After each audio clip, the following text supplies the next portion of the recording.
আমার তো থাকতো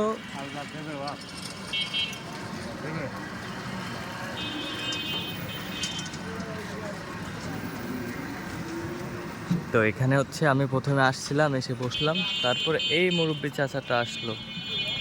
তো সে ভাবলো হচ্ছে আমি ইফতারি দিব মেবি। তো যাই হোক, আমিও এক ক্ষুধার্ত প্রতীকী ছিলাম।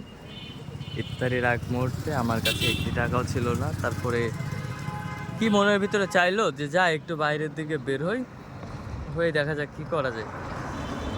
তো ঠিক সেম এই জায়গাটাতে আমি দাঁড়াইছিলাম এবং সে এই সাইড থেকে আসছিল মেবি। তো এই যে আল্লাহর সামনে, আল্লাহ কার রুজি কখন কোথা থেকে রাখছে কেউ বলতে পারবে না। তো প্রত্যেক মানুষের আসলে সৎ মন মানসিকতা থাকা উচিত। যদিও এখন সময় হচ্ছে 12, আমি এখান থেকে বেরোইছি মেবি 6টা 5-এ। তো বের হলাম হয়ে তাড়াহুড়ার ভিতরে আমি আগের দিন 500 চিড়া নিয়ে গেছিলাম এবং পাটালি নিয়ে গেছিলাম, কলা নিয়ে গেছিলাম। তো যাই ছিল আমি একটুও লাভাইনি, যতটুকু ছিল চিড়া আমি একটুও খাইনি, পাটালিও খাই নাই। তো কলা কিছু খাওয়া হয়েছিল, কলা ছিল 4 পিস। তো পুরো টোটালটাই তাকে দিলাম। তো অবশ্য আমি নিজেও একটা রোজাদার ব্যক্তি, আর আমি ক্ষুধার্ত অবস্থায় যখন এখানে আসলাম, তার বয়স কিন্তু অনেক বেশি, আমি চাইলেই তাকে দেখাইতে পারতাম। তো আসলে আমার ভিডিওটা করার কোনো ইচ্ছাই ছিল না, যদিও এখন দেখতে পাচ্ছেন পুরো রাস্তাটা কিন্তু খালি, মানে ইফতারির আগ মুহূর্তে তো এখানে আসলে লোকজন নাই বললেই চলে।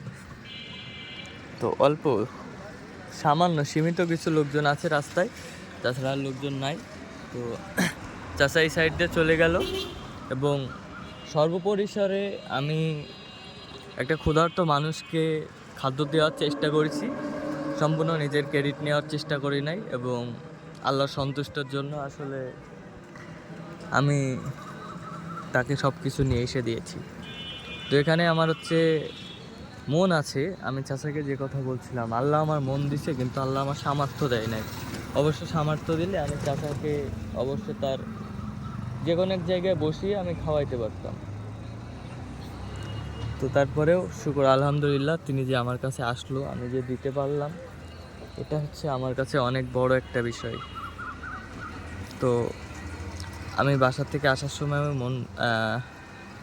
ভিডিও ক্রিয়েট করতে চাচ্ছিলাম, বাট ভাবলাম যে না, আল্লাহর সন্তুষ্টের জন্য যেটা করছি তো কোনো প্রয়োজনই আসে না। তারপরেও ছোট একটা উদাহরণস্বরূপ দিয়ে রাখলাম। তো আশা করি সবার ভালো লাগছে এবং সবাই চেষ্টা করবেন সবাই সবার পাশে দাঁড়ানোর জন্য, সাহায্যের জন্য। তো ভিডিওটা এখানে শেষ করে দিচ্ছি। শেষ পর্যন্ত সবাই ভালো থাকবা, সুস্থ থাকবা, নিজের খেয়াল রাখবা এবং সর্বোপরিসর আর একটা কথা, সাহায্যের হাত বাড়িয়ে দেওয়ার চেষ্টা করবা। আল্লাহ হাফেজ।